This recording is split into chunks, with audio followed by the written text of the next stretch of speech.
something happening here. I got to go with these guys. It ain't exactly clear. No, I'm not saying that he's not going to be with us next year. All I'm saying is since we're mathematically eliminated, I'm going to get a chance to take a look at these other two guys. There's battle lines being drawn. That parsimonious purveyor of perfume and pantyhose makes the metamorphosis from Broadway Joe of the Jets to Burbank Joe of the Rams. For whatever reason, I'm sitting there in my seat, and Cosell sits down beside me, and he goes, John Riggins, Howard Cosell, you'll remember this moment for the rest of your life. Cool. Because I can remember so many times guys would hit you, but they would kind of help you before you hit the ground. They had so much respect and and I'm serious now. I remember Wally Chambers and with the Chicago Bears, Bubba Smith, these guys, hey, Joe, I hate to do this, but, I got to hit you. And then they'd lower Joe to the ground. It was the damnedest thing I ever saw. And as I'm going back, Ernie had come clean, so I'm yelling, George!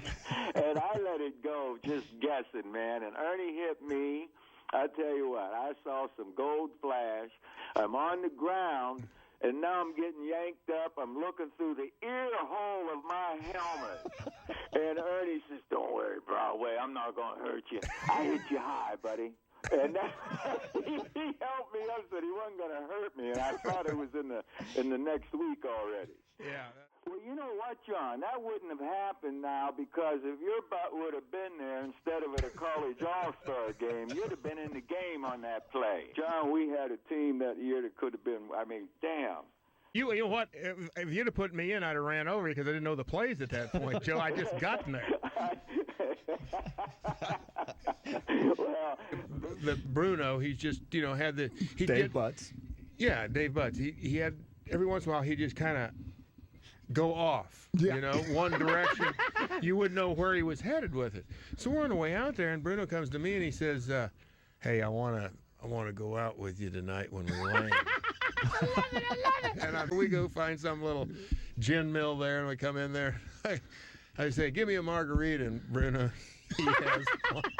Bruno decides he's going to have a margarita, and I knocked it back, and then I said, yeah, give me another one. Bruno, give him one, too. And the next thing you know, I'm like, I'm firing these things down, and Bruno's like, and he says, I'm going to go back to the hotel. And he got a cab and left. I stayed there about another hour. I came in and Bruno was like, oh. He didn't ask to go out with me again. Did you guys win the game? Oh, yeah. Yeah, we beat them. Yeah. It was a high-scoring game.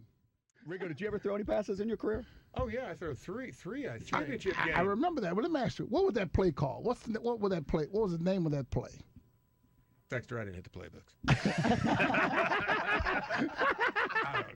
I knew that. I was just waiting for that. Andrew Dice Riggins. Thank you, George. You knew that was coming. Dickory. Dice Riggins. Isn't he insinuating? I think right now, I'd settle for some PCP. That'd be the stocking stuffer, Rigo. Are you in with the Rigo Ranger? I'm in, baby. I'm in. I see you guys. I can't. When am I getting my shirts, guys? You got to go to Rigo. I feel like a stepchild here. Well, wait a second now. Wait a second. I don't have a computer. You guys got high technology. I'll tell you what. Okay. You're going to come in and join the John Riggins show tomorrow, right? You bet. You bring me in a couple of pairs of your favorite shoes. I'll shine your shoes for you and hold me over. A little goodwill till we get your T-shirts. Okay? You got a deal. Okay. You know we love you, Dex. Okay, You're good, still not getting good, a computer, good. though. But I'm a component of the way you practice, the way you're going to play. That's the way we were, John, when Joe Gibbs was That's the way there. you were.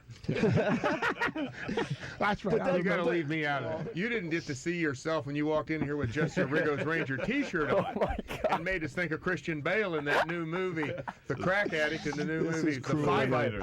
This is cruel and unusual. You actually scared the hell out of me, Todd. I got to tell you something. And you know what? That made me realize that's what not eating your vegetables looks like. That's exactly what it looks like. Would shine off of the whiteness of the arm, and he had sunglasses or Exactly. something. I think it's unbelievable. It looked like mother of pearl. Well, I tell you what. Maybe even alabaster, whatever it is. It was white, man. I ain't seen nothing that white in a long time. That was serious AP. How's Ed feeling about things? Well, he's 95 years old, John, and in his words, he's circling the drain right now. Adding music to it and putting it in slow motion, you really started to see the ballet that is the NFL, and I think that has inspired so many Marshall Faulks, so many Emmett Smith, so many John Riggins, as if that's something that you were just drawn to, and I don't think you can underestimate the value of that contribution. I mean, this guy's got to go in the Hall of Fame. Listen, John, I wish you were in that room to give. That's a great speech, and I'm sure you would carry some certainly more weight than some of the sports writers. But you're going to love this as a warm up when you go out, and get the brass pole going and all that stuff. You wear the knee-high socks too. Allows him to breathe. Absolutely with the I knee forget what you call those things. Allows leg warmers. Leg warmers. Oh yeah, he's got that maniac flash dance thing going. That's one routine. The Black Santa? I have. I'm still concerned about what chimney you're talking about. I think I know what chimney. That's one good thing about having Dexter around. He makes everybody sweat. Yeah. Dexter's got my mind. Dexter, give it back wherever you are. Everybody else, you have to have that explosiveness. You put your hand in the dirt. That's where your explosiveness come from. But rushing the pass in a 2-point stand is very difficult because that offensive tackle setting up, punching you, and then you trying to get started. As Jimmy the Greek says, come from the glutes, from the thighs. Buttocas. That's right. Yeah. By the way, John Riggins Show does not sanction Jimmy the Greek. Wiggle, baby, slip the sable under the tree. Go straight to the ghetto.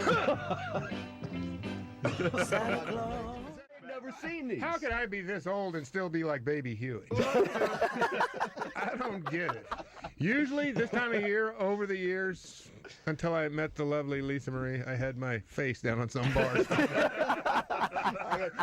I could see you in camo. But I was still awake because when I'd hear somebody say, "Do you want another one?" I'd put the head down. I'd go, "Hit me over here."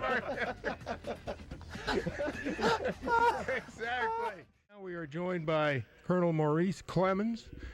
Colonel Clemens, welcome to the John Riggins Show. Why, thank you very much. And let me start by saying thank you for your service to our country. For you guys and the men and women that are over there. Is Christmas a tough time for everybody? It is, because what you really miss is family. And even though you're surrounded by 150,000 of your closest friends, it's still not family. If I remember, we started getting mortared that night. So the reality of it, you never escape where you are. So it's business as usual on Christmas Day. That I remember our nose tackle on football. I can't even recall his name, but he ended up going to, I think it was a university. Wasn't Hainsworth, was it? No. Todd, what do you got? Nothing?